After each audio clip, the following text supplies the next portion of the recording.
Moi, je prends souvent la ligne 29 qui déjà est un bis, pas du tout neuf. Bien vrai qu'il n'est pas lent, le 29 est un véritable cercueil roulant.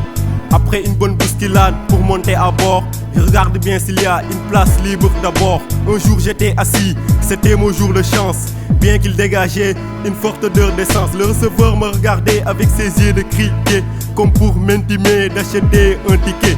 Je me courbais sur la chaise comme si j'avais mal au ventre. Puis lorsqu'il m'oublia, je me retournais vers la vitre. Le bus commença alors à se remplir. Je sortis mon livre pour faire semblant de lire, car un vieillard montait, j'avais la bonté de lui céder ma place.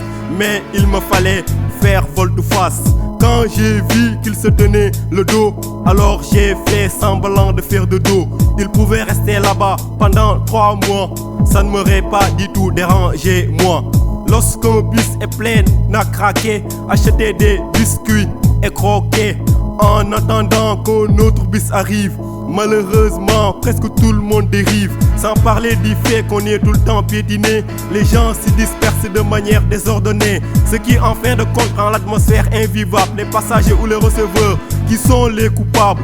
Quoi qu'il en soit, les bus sont saccagés, et moi je pense que les responsabilités sont partagées. Ces paroles sont peut-être celles d'un simple râleur, mais qui veut prévenir d'un très grand malheur. Ne montez jamais dans les bus en période de chaleur. Ne faites pas comme moi quand vous n'avez pas d'argent. Vous risquez de vous faire prendre par un agent. Si jamais vous tombez dans les griffes de ces contrôleurs, vous serez automatiquement taxé de voleur. Les bus sont pareils à des salles de théâtre où tous les comédiens font leur rencontre. C'est l'occasion de voir les hommes galants et ceux qui pour draguer ont du talent. On y voit des gens pieux avec leur chapelet, d'autres qui le sont moins s'engouffrent dans la mêlée. On y voit des soulards, des gros lards, des bavards.